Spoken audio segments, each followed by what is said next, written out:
Hello and welcome you all to Azido Academy. Students, today we are going to discuss important topic methods to control fire in the chapter combustion flame and fuels. Methods to control fire इसे हम लोग और एक नाम से भी बोल सकते हैं. This is the fire fighting. तो स्टूडेंट्स ये तो पता चल रहा है आप लोगों को कि मेथड्स टू कंट्रोल फायर इसका मतलब क्या है. मीन्स कुछ मेथड्स कुछ प्रोसेस हम लोग जो फायर को आग को कंट्रोल कर पाए, जैसे कि बहुत बड़े बड़े जगह जैसे हॉस्पिटल्स, बिल्डिंग्स, घर में किचन, पेट्रोल पंप, ये सब जगह में एक डेंजर, स्पेशली पेट्रोल पंप ये एक डेंजर प्लेस होता है. पेट्रोल टैंक ये भी एक डेंजरस होता है. हॉस्पिटल्स में भी जैसे कि ऑक्सीजन सिलेंडर रहता है या डिफरेंट काइंड्स ऑफ केमिकल्स का यूज़ होता है. घर में भी हम लोग जो खाना पकाते हैं उसके लिए जो एलपीजी गैस का यूज़ करते हैं या तो जो इलेक्ट्रिसिटी का यूज़ होता है स्टूडेंट, वो सारा जो प्लेस है इसमें क्या होता है, खतरा होता है, डेंजर होता है. अगर इस कंडीशन में ये सारी जगह में अगर आग लग जाता है तो ये आग को हम लोग कहते हैं कि अनकंट्रोल फायर. तो ये जो अनकंट्रोल फायर है, इस अनकंट्रोल फायर को कंट्रोल करने के लिए जिस मेथड या प्रोसेस का हम लोग यूज़ करते हैं उसी को हम लोग कहते हैं कि मेथड्स टू कंट्रोल फायर, या उस प्रोसेस को, उस मेथड्स को जिससे फायर कंट्रोल होता है वो सारे मेथड्स को. तो यहाँ पर आज हम लोग जो एक्सप्लेन करने जा रहे हैं या डिस्कस करने जा रहे हैं, this all are methods to control fire और फायर फाइटिंग. तो students, we have learned in the previous video that there are three essential requirement for producing fire. ये तो ऑलरेडी हम लोग पढ़ चुके हैं कि फायर प्रोड्यूस करने के लिए, आग को प्रोड्यूस करने के लिए तीन एसेंशियल कंडीशन का ज़रूरत होता है. एक खुद आग होता है, एक फ्यूल होता है, एक ऑक्सीजन होता है मीन्स एयर, और होता है कंबस्टिबल इग्निशन टेम्परेचर. फ्यूल वो कंबस्टिबल सब्सटेंस में आ जाता है, इग्निशन टेम्परेचर एंड एयर और ऑक्सीजन.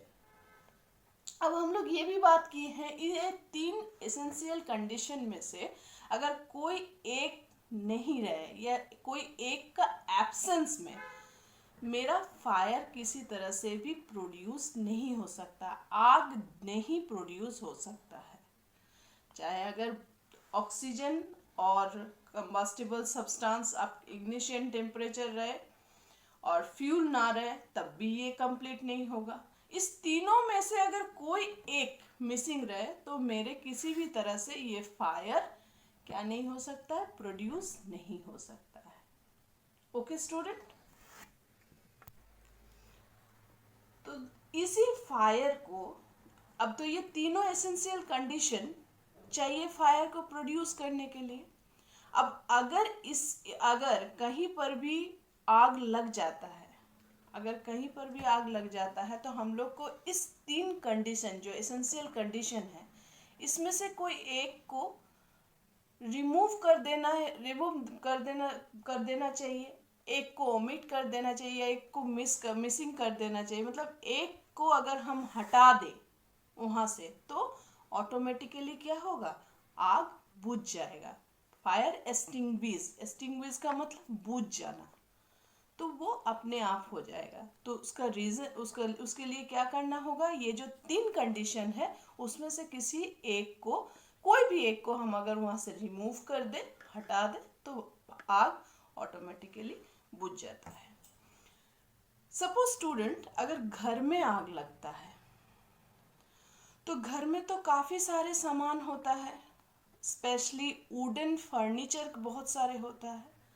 तो हम लोग क्या करते हैं उस कंडीशन में, कोशिश करते हैं जितने जल्दी हो सके, जितने इजीली हो सके वहाँ से वुडन फर्नीचर को वहाँ से हटा देने का। कभी कभी हम लोग इलेक्ट्रिसिटी को भी, जो मेन स्विच होता है उसको भी ऑफ कर देते हैं। तो ये वुडन क्या है, ये कंबस्टिबल सब्सटेंस है। जब उसको हम वहाँ से हटा देंगे तो ऑब्वियसली आग अगर नहीं पकड़ेगा उस वुडन फर्नीचर में, तो ऑटोमेटिकली धीरे धीरे वो क्या होगा, आग बुझ जाएगा। सपोज कोई किचन में काम कर रहे हैं और उसके कपड़े में आग लग गया। इस कंडीशन में हम लोग क्या करते हैं, वी आर यूज ब्लैंकेट। घर में ये अवेलेबल, तो हम लोग क्या यूज करते हैं, ब्लैंकेट का यूज करते हैं।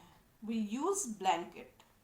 ओके, तो इसी तरह जो सब्सटेंस फायर को कंट्रोल कर पाए, या जो प्रोसेस से हम कोई आग को कंट्रोल कर पाए, this is the methods to control fire. अब ये से ऐसे में कुछ examples like water, soda acid fire extinguisher, carbon dioxide cylinder, by using a blanket, these all are used for this purpose. Which purpose? To control the fire. हम लोग आग को बुझाने के लिए ये सब मेथड का यूज करते हैं। Now the first method is water.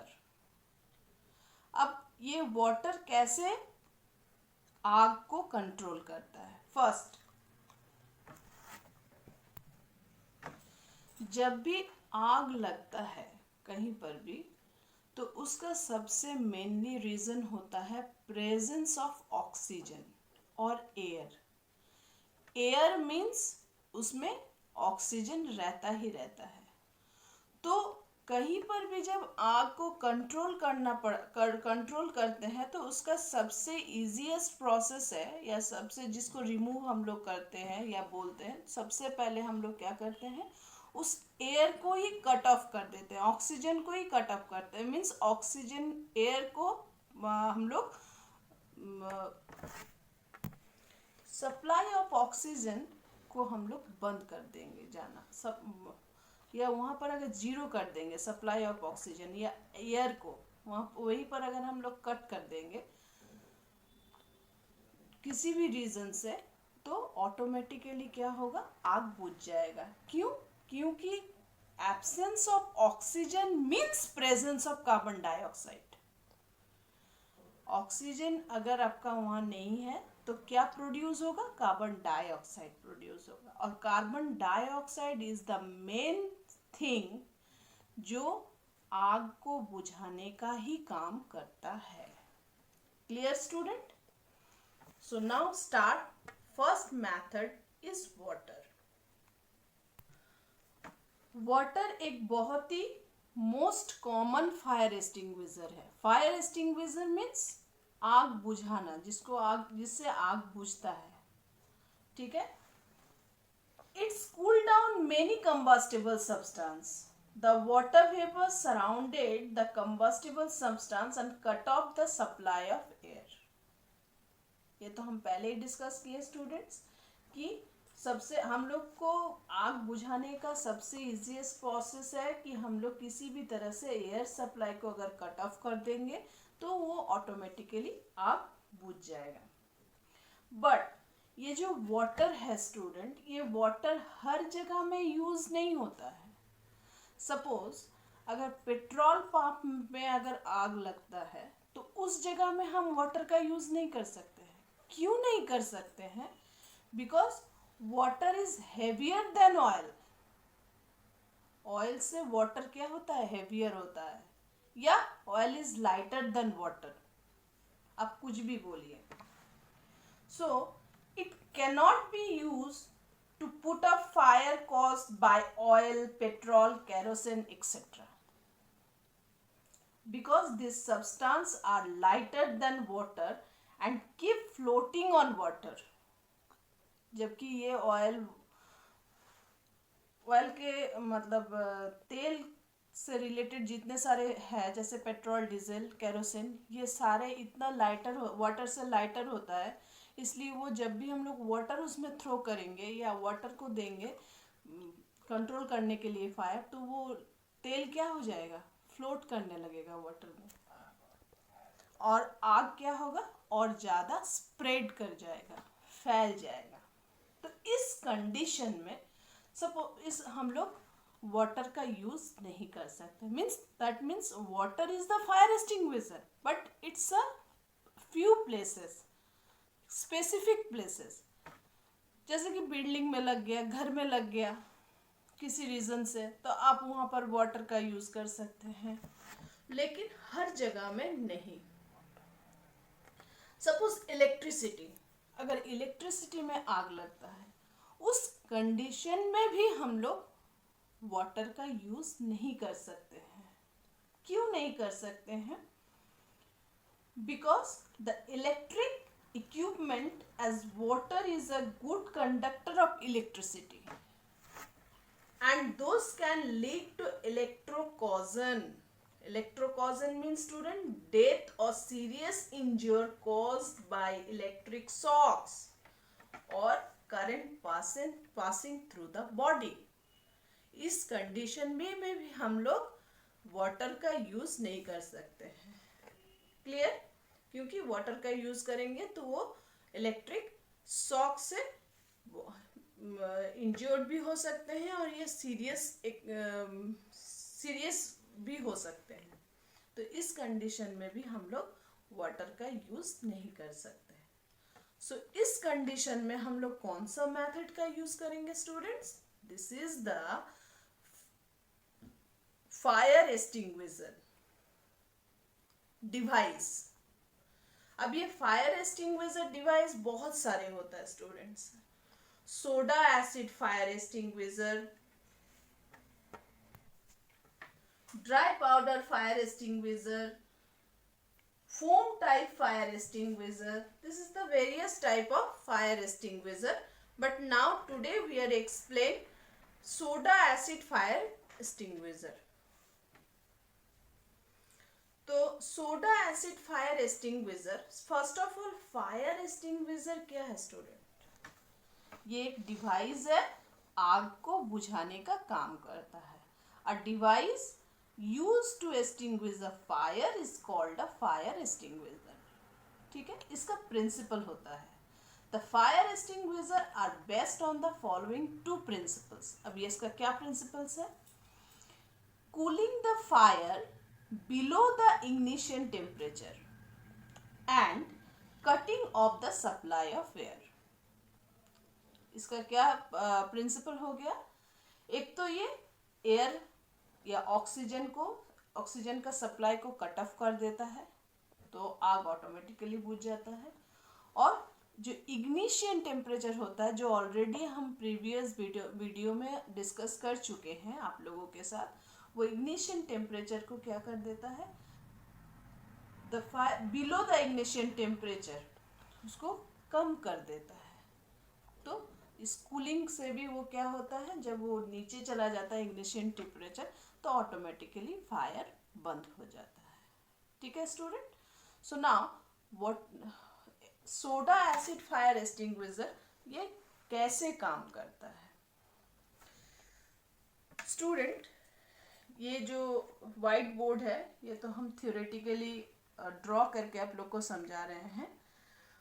Actually ये होता क्या है, एक ये सिलेंडर होता है फायर एक्सटिंग्विशर, जिसमें एक स्टील कंटेनर होता है, स्टील का। उस कंटेनर में अपर पार्ट में कंसंट्रेशन सल्फ्यूरिक एसिड होता है एंड और जो स्टील सिलेंडर कंटेनर्स होता है, उसमें एज ए सॉल्यूशन वो सोडियम बाइकार्बोनेट उसमें रखा जाता है। Sodium bicarbonate it's a base and concentration sulfuric acid H2SO4 is acid. अब स्टूडेंट्स आप लोग को तो पता ही है एसिड और बेस जब एक दूसरे से रिएक्ट करता है तो क्या फॉर्म होता है? Salt and water, means water form होता ही होता है। अब इसमें जो सोडियम बाइकार्बोनेट और sulphuric acid, concentration sulphuric acid है, जब भी हम लोग नॉब को प्रेस करते हैं तो ऑटोमेटिकली उसका जो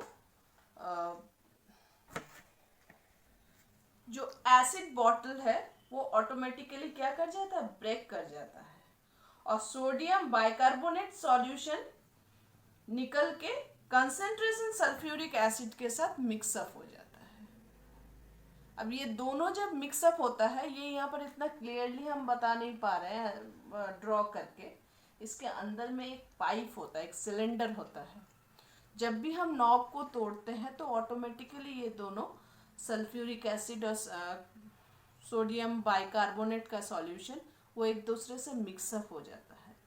आफ्टर मिक्सिंग क्या फॉर्म करता है? ये केमिकल रिएक्शन हो गया। अब जब ये केमिकल रिएक्शन होता है दोनों एक दूसरे का साथ, sodium bicarbonate and sulphuric concentration, this one is concentration sulphuric acid, तो ये क्या फॉर्म करता है student? Sodium sulphate salt form करता है, क्योंकि एक एसिड हो गया और एक बेस हो गया। जब ये दोनों एक दूसरे से साथ रिएक्ट करता है तो सॉल्ट फॉर्म करता है एंड वाटर, और जो गैस प्रोड्यूस होता है this is the carbon dioxide. अब ये जो कार्बन डाइऑक्साइड है ये किस चीज का काम करता है? फायर को बुझाने का, एक्सटिंग्विश करने का यही काम करता है। या तो हम ये भी कर सकते हैं कि ऑक्सीजन सप्लाई को कट ऑफ कर देता है। कौन? क्योंकि ये कार्बन डाइऑक्साइड एक ब्लैंकेट जैसा लेयर फॉर्म करता है जहाँ पर आग लगता है, तो ऑटोमेटिकली वहाँ पर जो ऑक्सीजन है, सप्लाई ऑफ ऑक्सीजन वो बंद हो जाता है और ये आग बुझ जाता है। तो यही काम होता है सोडा एसिड फायर एक्सटिंग्विशर का। अब third method, carbon dioxide cylinders. अब तो ये पता ही चल रहा है कि ये कार्बन डाइऑक्साइड सिलेंडर है, लेकिन कार्बन डाइऑक्साइड सिलेंडर्स जब है दैट मीन्स ये कार्बन डाइऑक्साइड को हाई प्रेशर में लिक्विफाई करके सिलेंडर में डाला जाता है। जब हम लोग इस सिलेंडर से कार्बन डाइऑक्साइड को रिलीज करते हैं तो ये वेपर के जैसा बाहर निकल के आता है, और जब ये वेपर में वो बाहर निकलता है तो ये एक्सपेंड हो जाता है। ओके, तो कार्बन डाइऑक्साइड फिर क्या करता है? ऑब्वियसली वो ऑक्सीजन सप्लाई को कट ऑफ कर देता है एंड वहां पर धीरे धीरे आग बुझ जाता है। तो यही मेथड है कार्बन डाइऑक्साइड सिलेंडर का। And the last one is by using a blanket. तो कोई भी पर्सन के क्लोथ्स में अगर आग लग जाता है, कपड़ा में अगर आग लगता है, तो हम लोग क्या करते हैं? ब्लैंकेट का यूज करते हैं। ब्लैंकेट से उस पर्सन को रैप कर दिया जाता है। क्यों रैप कर दिया जाता है? क्योंकि आफ्टर अराउंड हिज बॉडी, उसके बॉडी में जब हम लोग उसको पूरा रैप कर देते हैं उस ब्लैंकेट को, तो ऑटोमेटिकली एयर का सप्लाई कट ऑफ हो जाता है, ऑक्सीजन का सप्लाई कट ऑफ हो जाता है और फायर अपने आप एक्सटिंग्विश होता है या बुझ जाता है। So this all are the methods to control fire. Thank you very much for watching this video. Please like, share and subscribe the channel to get the next update or video.